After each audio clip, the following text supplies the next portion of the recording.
Cześć, dzień dobry. Mam wielki zaszczyt i jeszcze większą przyjemność zaprosić Was w podróż, która na nowo zobrazuje wielkie bogactwa historyczne oraz nasze tradycje muzyczne.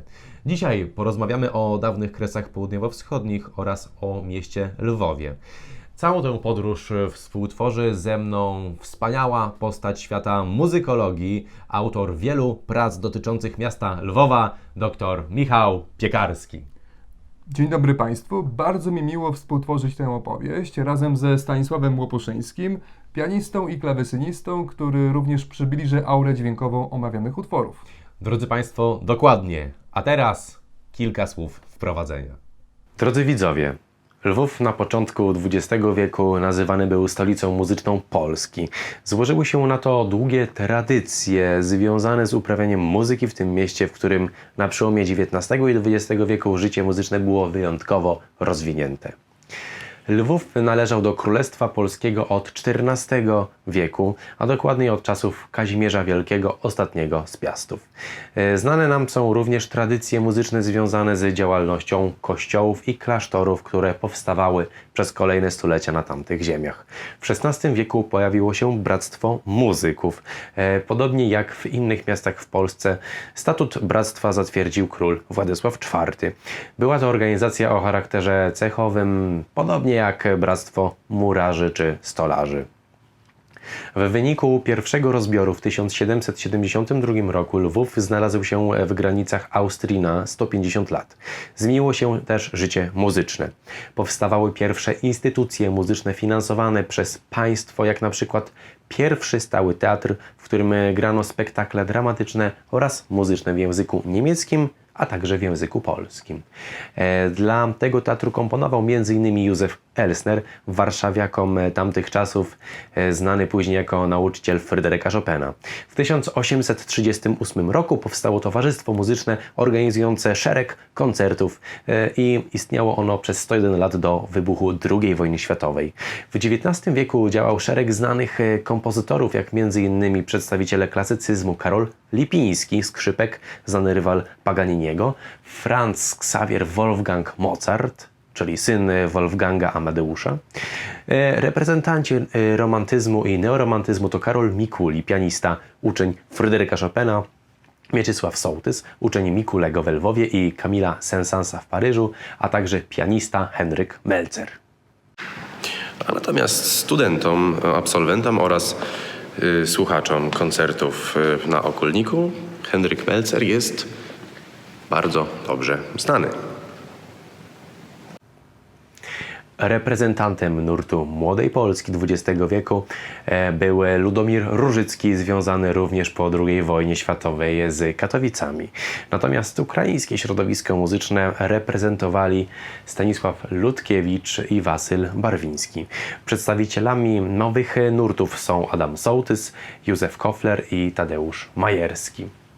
Ciekawostką niech będzie to, że Lwów był bardzo ważnym miastem w biografii Karola Szymanowskiego, ponieważ mieszkała tam jego siostra, u której zatrzymywał się podczas swoich podróży między Tymoszówką, Wiedniem, Krakowem i Zakopanem.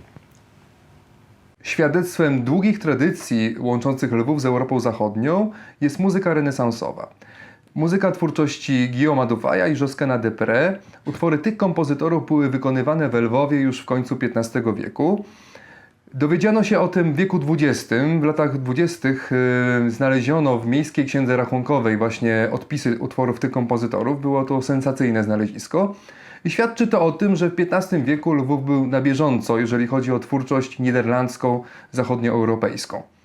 Z Lwowa pochodził też jeden z najwybitniejszych kompozytorów renesansowych, Marcin Leopolita. Leopolis to Lwów po łacinie. Tak go nazywano w Krakowie, gdzie pracował na dworze Zygmunta Augusta. I jako Marcin z Lwowa tworzył kompozycję. Do dzisiaj zachowała się msza wielkanocna, Missa Paschalis, która łączy zdobycze polifonii niderlandzkiej, pod której był wpływem, z rodzimą tradycją. Są tam melodie 3 pieśni wielkanocnych, m.in. Chrystus zmartwychwstał jest.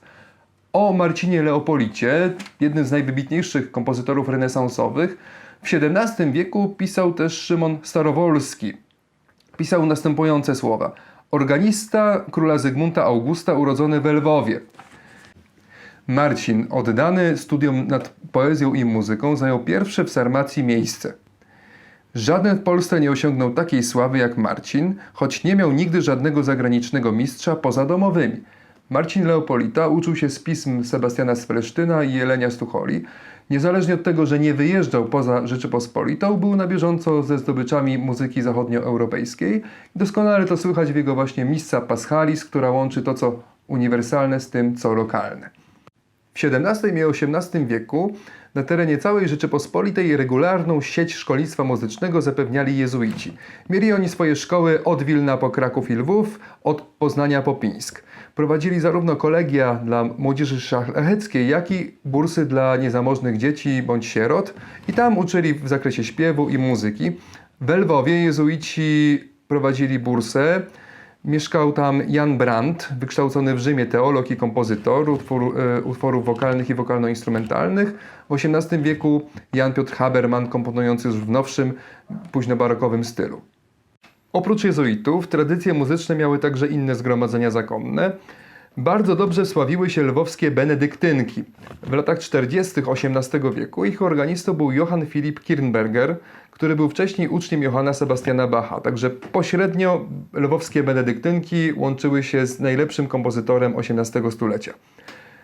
Tradycje muzyczne mieli także Bernardyni, którzy mieli jedne z lepszych organów w Lwowie. Działał tam Paschalis Turczyński, polski kompozytor, autor litanii i innych utworów. Jeżeli chodzi o Lwów XVIII-wieczny, to bardzo dobre tradycje mieli Dominikanie. Zatrudniali zarówno doskonałych kompozytorów, należał do nich chociażby Jan Staromiejski, kompozytor, autor litanii i hymnów, jak i utwory też były wykonywane kompozytorów włoskich. W 1751 roku siłami lwowskich dominikanów wykonano oratorium Gioas Nicola Jomellego. Oratorium powstało kilka lat wcześniej we Włoszech, także szybka była recepcja utworu włoskiego we Lwowie. Wykonywano także pasję, czyli oratoria o męce pańskiej, pasję autorów polskich, znanego z nazwiska Kotowicza oraz Leopolda Pycha. Wszystko to świadczy o tym, że lwowscy dominikanie koncerty oratoryjne prowadzili jeszcze przed pierwszym rozbiorem, jak Lwów znalazł się w granicach Austrii. Drodzy Państwo, zerknijmy teraz, jak przedstawia się druga połowa XVIII wieku teatralnie. 1776 rok, pierwsza stała trupa teatralna. 1789 rok, pierwszy stały budynek teatralny przebudowany z kościoła pofranciszkańskiego. 1792 to wystawienie Die Zauberflöte Mozarta. Singspiel był grany już rok po premierze w Teatrze Wiedeńskim. W latach 90. XVIII wieku kapelmistrzem teatru zostaje Józef Elsner. Podczas jego działalności w teatrze wykonywane są niemieckie i polskie utwory sceniczne. Współpracuje on z nikim innym, jak tylko z Wojciechem Bogusławskim, który, jak wiadomo, jest twórcą polskiego teatru. Wystawiają polskie śpiewogry, jak m.in. Cud Mniemany, czyli Krakowiacy i Górale Jana Stefaniego z librettem Wojciecha Bogusławskiego. Przełom XVIII i XIX wieku przyniósł rozmaity repertuar. Obok sztuk dramatycznych wykonywano opery włoskie, na przykład Wesele Figara Wolfganga Mateusza Mozarta, Singspiele i polskie śpiewogry. W 1842 roku z prywatnych funduszy hrabiego Stanisława Skarbka powstaje istniejący do dziś teatr zwany Teatrem Skarbkowskim. Wielki budynek mieszczący salę teatralną, foyer, sale redutowe, hotel, mieszkania dla artystów był największą inwestycją architektoniczną Lwowa pierwszej połowy XIX wieku. W jego murach wykonywane były utwory takich mistrzów jak Rossini, Meyerbeer, Bizet, Moniuszko, Wagner czy Czajkowski. Zobaczmy teraz, jak ten budynek wygląda.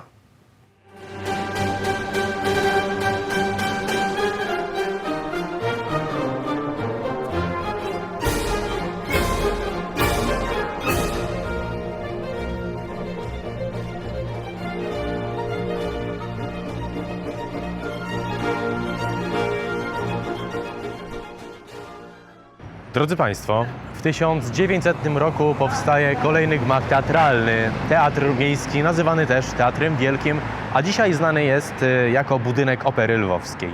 Muzycy tamtych czasów grali utwory m.in. Żeleńskiego, Pucciniego, Różyckiego, ale także Paderewskiego. Tam to właśnie 8 czerwca 1901 roku miała miejsce polska premiera jedynej opery mistrza Ignacego Jana Manru, wystawiona rok później w Warszawie, w tym oto budynku za mną. Wróćmy jednak oczami do Opery Lwowskiej, która jest niewątpliwie niezwykłym przykładem doskonałej sztuki architektonicznej.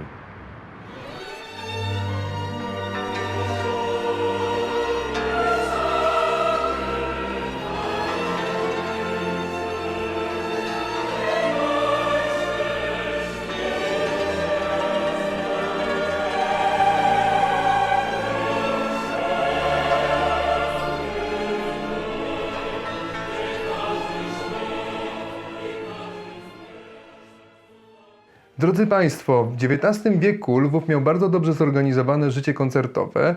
Do najważniejszych instytucji należało Galicyjskie Towarzystwo Muzyczne. Powstało w 1838 roku i działało przez 101 lat do 1939.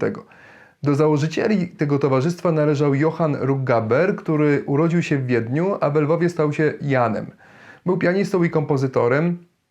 Do kolejnych dyrektorów należeli chociażby Karol Mikuli czy Mieczysław i Adam Sołtysowie.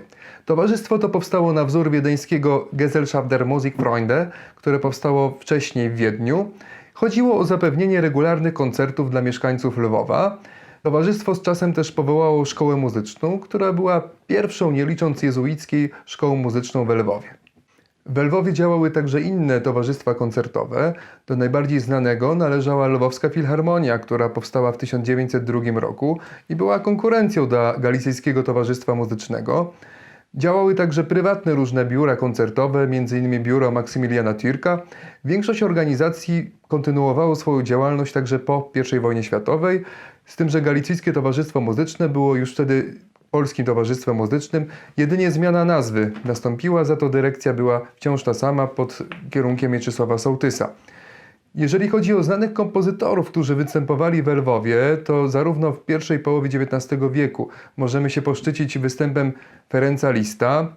W drugiej połowie XIX wieku Lwów odwiedził Johannes Brahms. Na początku XX wieku były bardzo spektakularne koncerty Lwowskiej Filharmonii. Wystąpił Richard Strauss, a później także Gustav Mahler. W późniejszym okresie występowali także tacy kompozytorzy jak Bela Bartok w okresie międzywojennym. Lwów też był ośrodkiem, w którym bardzo dobrze przyjęto muzykę doby młodej Polski. Na stałe przez pewien okres działał Ludomir Różycki, który był też wykładowcą konserwatorium w Lwowie. Też wykonywano jego utwory, prezentowano jego operę. Prezentowano także utwory Karola Szymanowskiego, Mieczysława Karłowicza, także sztandarowych twórców młodej Polski, które były bardzo dobrze w Lwowie przyjęte. Za to w latach międzywojennych działało w Lwowie Towarzystwo Muzyki Współczesnej, które stanowiło filię działającej w Warszawie takiej organizacji. Chodziło o wykonywanie muzyki aktualnie tworzonej. Do członków towarzystwa należał chociażby awangardowy kompozytor Józef Kofler.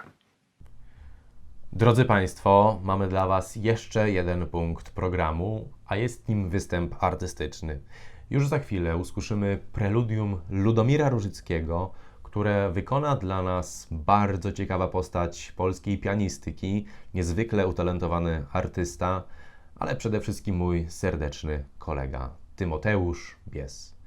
Tymku, pozdrawiam Cię bardzo serdecznie, a Państwa zapraszamy do wysłuchania tego utworu.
Dzisiejsza opowieść dobiegła już końca. Następna poświęcona będzie polonezom fortepianowym tworzonym w Lwowie przez omówionych kompozytorów.